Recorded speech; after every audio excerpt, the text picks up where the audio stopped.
80-35, ve lo ricordo perché entro le 4 dovremmo avere dei risultati. L'ideale per noi in Italia è stata Betty Curtis, Gelosia.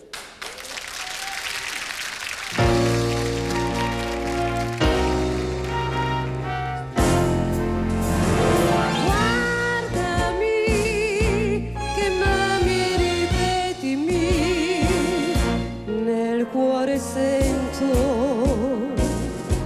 come un presentimento.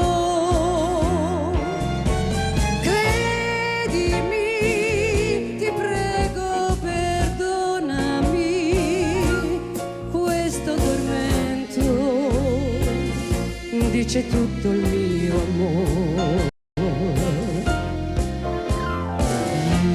Io ti darò tutto ciò che vuoi da me, ma devi dirmi che ami solo me.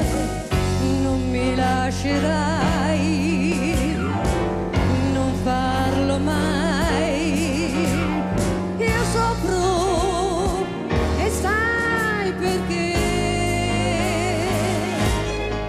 Se amore vuol dire gelosia,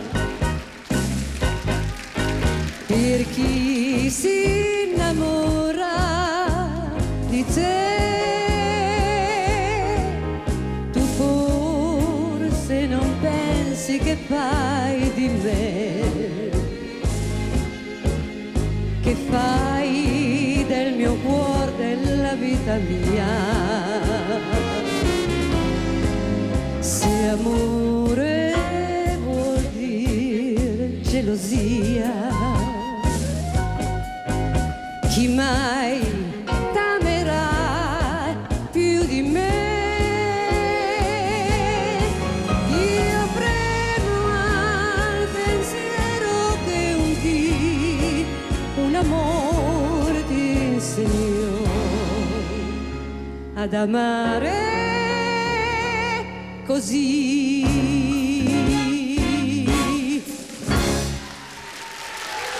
Betty Curtis, Gelosia. Questo è anche uno dei tuoi cavalli di battaglia. È uno dei tuoi cavalli di battaglia, questo. Uno dei cavalli di battaglia. È vero, sì, ancora che... Non ci crederete, Betty Curtis ha passato una vita davanti ai microfoni. Devo dire che una carriera meravigliosa, la sua, sotto tutti i punti di vista, inaspettata, perché è esplosa mentre lei stava via, è tornata che si è ritrovata famosa con cos'era With All My Heart, sì, con tutto sì, il cuore, sì, no? sì. Improvvisamente tutti dici, ma sono io che canto, li sentivi alla radio, sì, è vero, da tutte le parti. Jukebox, veramente, ecco, non proprio. e trema ancora. Se sentiste queste No, manine? ma perché Sono quando... fredde, che gelida manina, no, eccola qua. Non è vero, perché sapete che lui ci guarda, ci guarda, vuole infonderci forse la calma, invece mi mette come a scuola.